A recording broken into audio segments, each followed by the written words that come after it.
People are always surprised to find out that I write. I think because of the time. When do you have time? And it's a great question. I think the key is to not steal the time from, your job or your family, but to find the creases, early in the morning when the kids go to bed. And a huge crease for me is, school. When the kids and the students have gone and it's just, meetings are over and it's just kind of the room. It's like a nice hour to kind of just get things done. It's quiet and it's just, that's probably the best time that I think I could grab to write.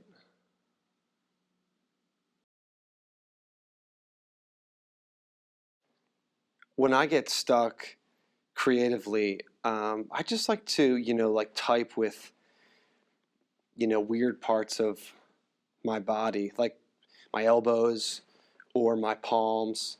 I actually once wrote probably the best thing I've ever written. I typed a whole chapter with my left palm. I just kind of started smashing the keyboard. And it was amazing.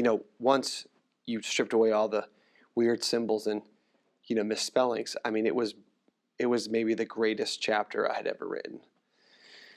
And I think the key is to find things that bring out that creative, genius inside you. I think everyone has like a creative genius, deep inside them. I haven't found mine yet, but I hope he's there. I think he's there.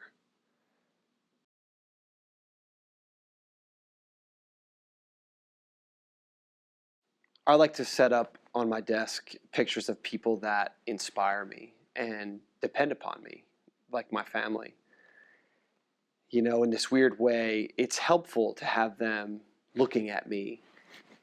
I like imagine them saying, your book better not be terrible because we're financially dependent upon you.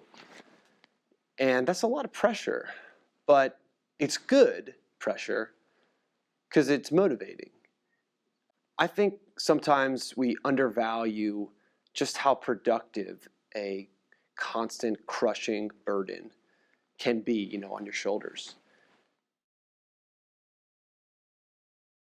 Focus is huge, I think. I mean, it's really hard to not get distracted these days. Social media, our phones, what's for sale on jet.com. Really, the list just goes on.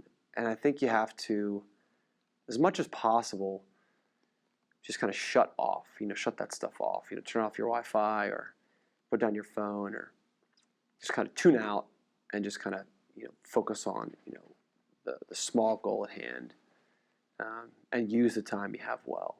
That's really hard. There's a fear that writers have, what if this is awful? What if this book is really bad? And that's a legitimate fear. Sometimes I'll read a draft and just get more and more embarrassed.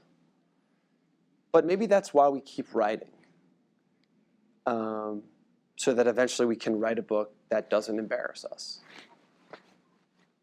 That would be great if I could do that.